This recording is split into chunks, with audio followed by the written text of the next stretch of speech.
folks in the Northwest know all about all of that, especially the heavy rain and the heavy snow. This particular batch of it, this flavor, not all that heavy. But there's another storm system moving up to the north, up into Canada. You can see on radar here over the last few hours that we've got some of that scattered shower activity, that Pacific moisture moving on shore. And we'll continue to watch that over the next couple of days. Right now, though, look at Bend, Oregon. Sunshine, close to 60. It's a good-looking afternoon right there. Seattle, 53 degrees, partly cloudy skies. Just know that you do have some of these showers around associated with that storm system and up into the high terrain. We're talking about the Cascades. They're doing quite well once again with some late season snow, several inches of snow possibility when it's all said and done. So future track, this is midnight tonight. You've got more of that rain spreading onto the opposite side of the Cascades. Those areas in Washington and Oregon, you need the rain, so this is very beneficial. Tomorrow afternoon, future track, essentially looking like radar looks right now. With that area of low pressure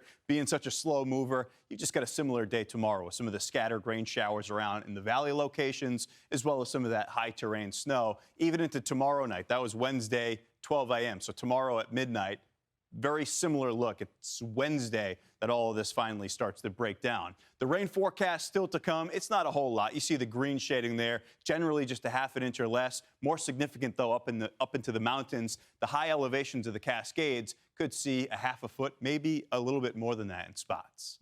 I'm Amy Freeze. Welcome to Fox Weather's YouTube page. We have more great videos on the way, so make sure to subscribe to stay updated on all things weather.